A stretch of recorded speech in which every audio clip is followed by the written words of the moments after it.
Hey guys, it's Raul again, and today I'll be sharing with you my March Mystery Madness wrap-up. So in the month of March, I participated and was one of the co-hosts for March Mystery Madness, a month-long readathon where we may read mysteries for the entire month, and I ended up completing 9 books and all of the prompts, which is very, very surprising. From my original TBR that I posted at the beginning of the month, I ended up only not reading one of those books, just because I really wasn't in the mood to read that book when I eventually ended up getting to it. So I just substituted it with something different that didn't really fit into the prompts, but it was still a mystery. I wanted to read it, but either way, I still ended up completing 9 books and completing all of the prompts regardless, so I'm really happy about that. I will be sharing my thoughts on those books in order of least favorite to favorite. So without further ado, let's just go ahead and get started. So the first book I'm going to talk about, which is my least favorite of the month, was The Last Vampire by Christopher Pike. This was completing the prompt for time with the word last on there. I fitted into that prompt.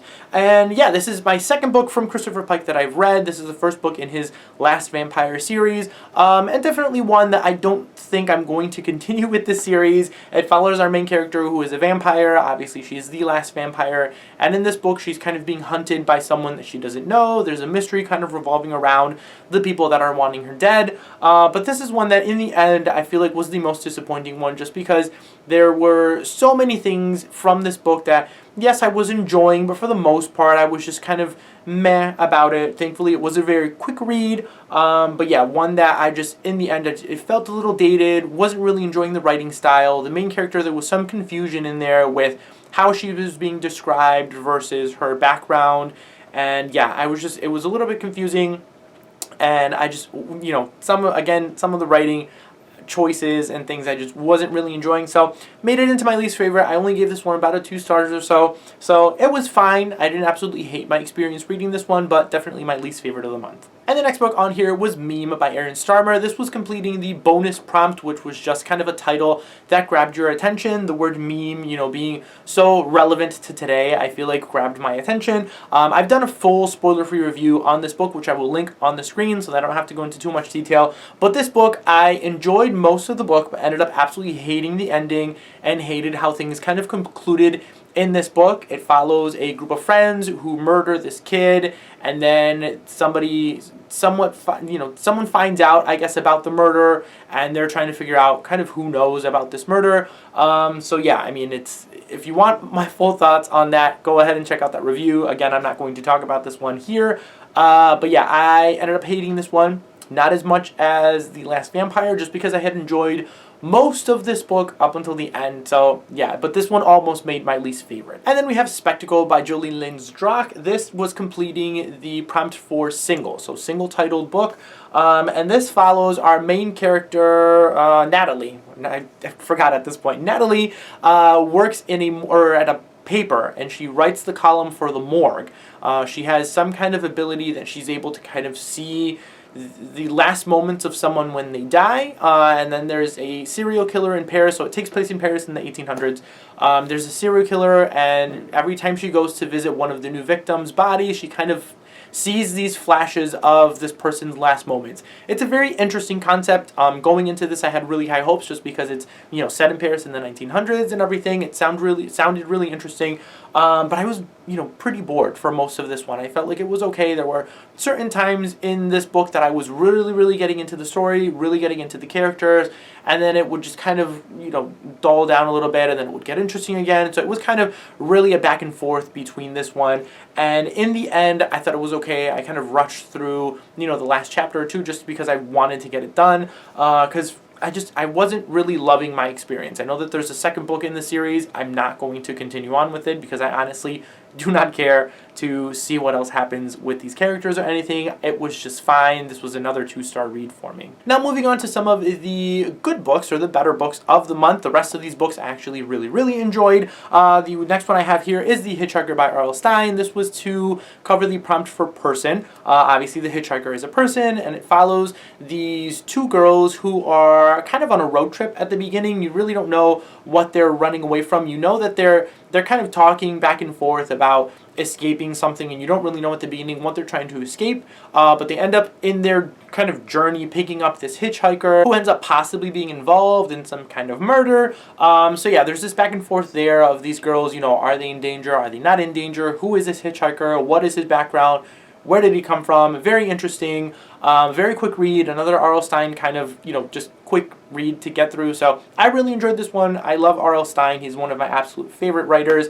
So yeah, this was a very fun one. Nothing that I would go back to and reminisce on and reread, but one that I enjoyed either way. Then the next book I read was Off Coven by Juliet Backwell. This one didn't fit any of the prompts. This is the one that I ended up substituting for the original book that I had on my TBR list because I really wanted to continue on with the Witchland series, and I couldn't really get this book title to fit into any of the prompts, so I just threw it in there. I listened to this one on audiobook either way because I really wanted to continue the series. Like I said, again, I read the first book last year for March Mystery Madness, and I really wanted to continue on with this series this year.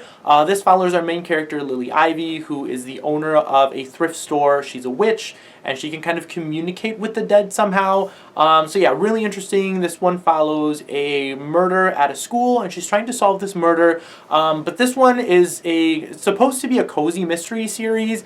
I haven't really read cozy mysteries at all, but this feels really dark for a cozy mystery, and from the reviews that I've seen on Goodreads, a lot of people complain that it's very dark for a cozy mystery, but I enjoy darker reads, so that's probably why I enjoy the series so much. There are a lot of kind of, you know, scenes with like witchcraft and demon possession and exorcisms and things, and it gets really dark and really scary. I mean, for these like cute kind of covers that you can kind of see on here, yeah, they're very, very dark themes in here. I really enjoyed this mystery, really enjoyed the series so far. I've picked up a bunch of these books ever since I've read the first one, so yeah, I'm slowly going to be getting through this series throughout the year. Another series that I've been really, really enjoying, and I think I gave this one like a 4 stars. And then we have Salem's Lot by Stephen King. This was to complete the prompt for place. Obviously, Salem's Lot is a place, and it follows the residents of Jerusalem's Lot, or Salem's Lot, as they are kind of slowly invaded by vampires. This is one of Stephen King's classics, and I've been wanting to get through some of the Stephen King books that I have on my shelf. You know, some of his more popular ones. I'm currently reading It by Stephen King, but Salem's Lot was very, very enjoyable. I absolutely love his writing style. I'm starting to really love his writing style and love how he kind of develops these small towns and all of these characters that inhabit this small town. You really feel like you're reading about real people in this real town, and all of the things that are happening with them, and all of the horrors and things that they're going through. I love how he develops these places, how they just feel so alive and so full of people. And yes, sometimes you get a lot of characters, but every single character you encounter, no matter how insignificant they are, you get some kind of background and some kind of backstory with them. And I just really enjoy that you get to really feel for these characters, even if you only get to see them for a chapter or two. So really, really enjoyed this one. I think I gave it another 4 stars or so, but overall a really, really enjoyable read. So moving on to my top 3 books of March. The first one we have here is The Woman in Cabin 10 by Ruth Ware. I have read one other book by Ruth Ware, In Our Dark, Dark Wood, which was her first one, and I'm trying to go in order of how she publishes books. So The Woman in Cabin 10 was her second novel, which was the second one that I have read by her. I really enjoyed this one. This follows our main character, who is a reporter, and she is sent on this cruise ship to kind of cover the maiden voyage of this kind of luxury cruise ship. And yeah, things kind of go from there when she meets the woman who is staying in cabin 10, and then all of a sudden there is what she thinks to be is a murder happening. Nobody believes that there is anybody that was actually staying in cabin 10. So now people are kind of trying to figure out if this woman is really telling the truth or not, if the things that she saw or heard were really real, or if they're in her head. So you have this mystery revolving around whether this woman actually saw what she really saw or heard what she really heard. Very, very enjoyable. I really, really enjoyed this one. This one was fitting the prompt for number, but I also am throwing it in here for space as well, because the prompt for space was the book that I ended up not reading, but the number 10 would fit the prompt for number, and then cabin 10 itself would fit the space, because it's a space, you know, in a place. So either way, this would fit either prompt. So I'm counting it as both of these. Really enjoyable. I think I gave this like a 4.5 stars or so. Really, really excited to continue reading on Ruth Ware's books. She's a very hit or miss author for a lot of people from what I've heard, but so far I've been really enjoying her books. Then we have Teeth in the Mist by Dawn Kurtagich, and this one fits the prompt for weather. So obviously the word mist gives you kind of weather type of vibes. So yeah, this is the dual perspective type of story. This all revolves around this one house called Mill House. There are these strange occurrences at Mill House. You have our main perspective, or two main perspectives, one set in modern time that follows our main character, Zoe, and Zoe's dad visits Mill House and comes back and slowly starts to lose his memory and kind of go crazy. So Zoe, puts it upon herself to go visit Mill House, try and figure out what the history of this place is. Apparently on her father's birth certificate, it shows Mill House as its place of birth. So she goes to the house to try and figure out what this mystery is. Obviously, Mill House hadn't been inhabited for the last 100 years, so it doesn't make any sense that her father's birthplace would be Mill House. So she goes and investigates what's going on with this house, why her father went crazy, why he slowly began to lose his memory, and then you get perspectives from Rowan back in the 1800s, who arrives to Mill House. Her father dies, and in his last will and testament sends Rowan out to Mill House to kind of live there. It's apparently some kind of school or institution. So things kind of start to happen there. You get these two perspectives going back and forth that end up intertwining and connecting, and they all sort of make sense throughout the book when you continue to read it. I'm not really going to get into too many details to not get into spoilers. And then you get a small little perspective of a woman who's writing letters back in the 1500s, who is the original owner and builder of Mill House, or at least her husband is. So you kind of get to see a little bit of perspective in the letters that she's writing back in the 1500s when the house was first created. So it's a really interesting dynamic, really interesting writing style. Dawn Kurtagich, so far I've read all three of her books. This is her most latest one, and I've absolutely loved every single one. She's definitely, I feel, a hit or miss author for a couple of people, but I love her stuff. She writes YA psychological horror, and this is definitely up my alley. I would consider this to be definitely on the darker side of YA. Like, there were so many things in here that was pushing the boundaries of YA as far as content goes. It felt like it was a YA version of Insidious meets The Conjuring. Like, it's very dark at times. The story at some points can get a little bit convoluted. I think that's why it didn't end up making my absolute favorite of the month, just because of, there are some aspects where I was kind of getting lost with everything that was going on, but still overall, I absolutely loved this book. I think Dawn Kurtagich is so far going to be an auto-buy author for me because I've enjoyed all of her darker, kind of darker, grittier type novels and everything, and this was no different. I absolutely love this one. And then for my favorite book of March, I have Crimson Lake by Candace Fox. This was probably the most surprising read of the entire month, just because at the beginning, when I was trying to put together my TBR, I didn't have anything to fulfill this prompt for color. So obviously Crimson was fitting the prompt for color. So I went on Book Outlet, just randomly started looking at books to kind of figure out what I could get that would fit this prompt. So this one ended up, popping up at some point. It was an adult mystery thriller. And it was like $2 or $3. I think that's one of the reasons why I ended up picking it up, because it was so cheap.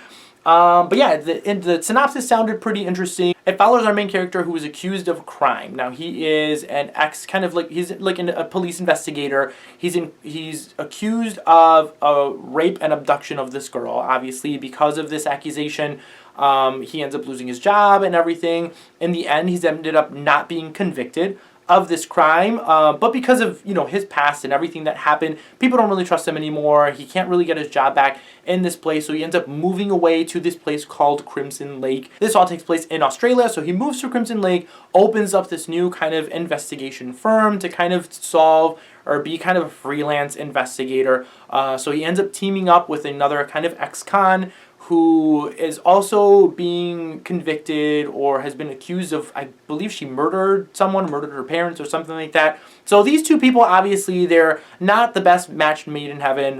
They're both convicted or at least accused of these kind of really gruesome crimes. So them coming together to help solve other crimes is just very interesting. People don't really trust them a lot, but they get hired in this first book to solve the disappearance of a writer. So there's this writer that has disappeared. The author's wife has hired them to solve this mystery. So yeah, you're following along, these two characters, these two unlikely kind of, unlikely duo trying to solve this crime of this missing author. And then at the same time, you're getting kind of all of the backstory from our main character as well, in his case as well, the girl that was apparently raped and kidnapped and everything and left for dead. So you have this dual mystery within this one that is just super, super intriguing. I mean, at no point are you bored in this book, because whenever you might feel like things might be dragging, you're immediately moved into the next kind of mystery, and the entire time you're wanting to know what's happening between the two mysteries. It's super interesting, very intriguing, very addicting. I absolutely loved this author. I've since then picked up a couple more books by Candice Fox. I'm absolutely going to be continuing on with the series. I already want to reread this book. I feel like before the end of the year, I'm going to reread this book and continue on with the rest of the series, because there are 2 more books out in the Crimson Lake series. I absolutely ended up loving this one so, so much. I listened to this one on audiobook, and I feel like with audiobooks sometimes I end up kind of getting distracted with what I'm doing while I'm listening to it. So I feel like I missed a couple of things, and I just want to go back and reread it and just enjoy this book for what it is, because it was a great mystery, a great start to a great series with some great characters. I loved this one. So yeah, guys, that is it for my March wrap-up. Comment down below. Let me know if you guys participated in March Mystery Madness and some of the books that you guys read. I would absolutely love to know. Before you go, don't forget to like and subscribe. Thank you guys all again for watching, and I will see you all next time.